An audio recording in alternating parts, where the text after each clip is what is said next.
Thanks, Maanda, and good evening, everyone. My name is Unathi Sihlahla. I'm the director for INMED South Africa. Um, we are one of the SIPs for the Social Employment Fund program.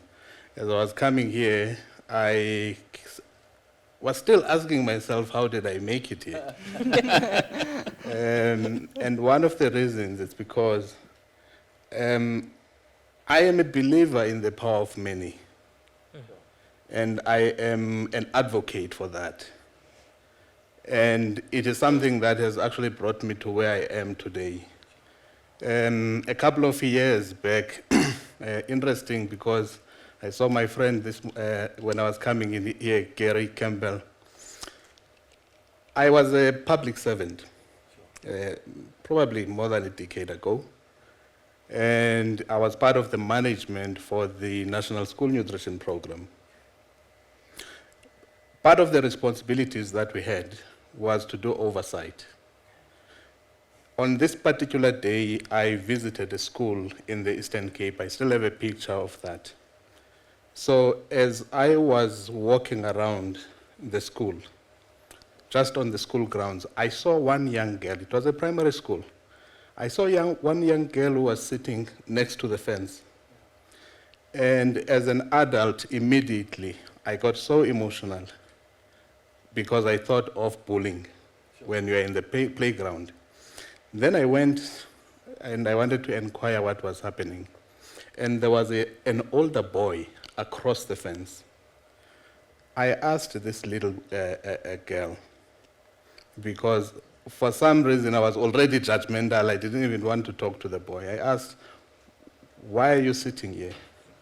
And then this girl said to me, no, this is my older brother. We come from the same home. He's in a high school, and I'm in a primary school. So in my primary school, I get food. Both of us, we did not have breakfast at home.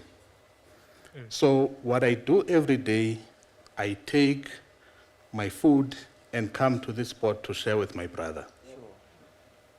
That actually broke me. And I went back to my colleagues at the department, and we sort of like became a group that was advocating for the expansion of the program to high schools. And we made such a lot of noise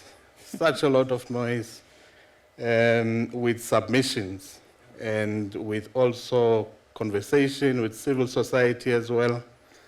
But a couple of months or a year after, that program was actually expanded to high schools. No. So that is why I'm saying that I am a believer in the power of many. Sure. Okay, maybe let me just touch on the issue of pathways as well. Yeah. From our side as an organization, our space is in agri-aquaculture.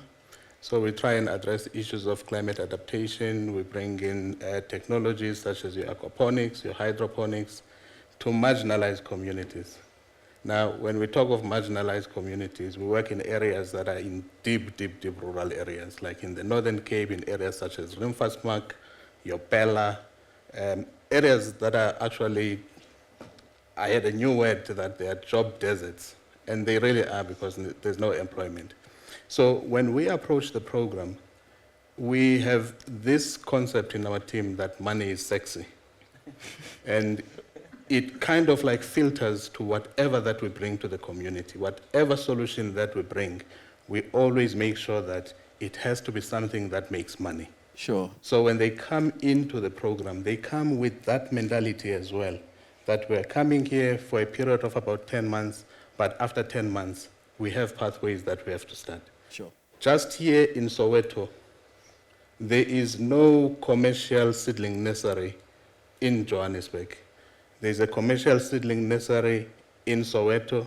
They've just celebrated their 1 millionth seedling. Sure. So that's a very money-making business, just here next door.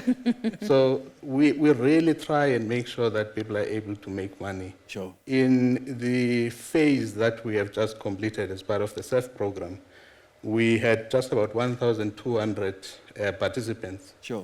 Out of those 1,200 participants, about 500 of them, they were able to start their small businesses at home. Lovely.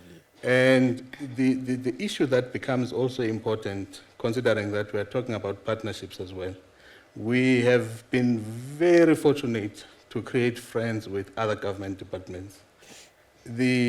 Like your stakeholders, like your CEDA, your CIFA, they are there, like they provide services to our participants so that they can be able to start their own businesses as well. Sure.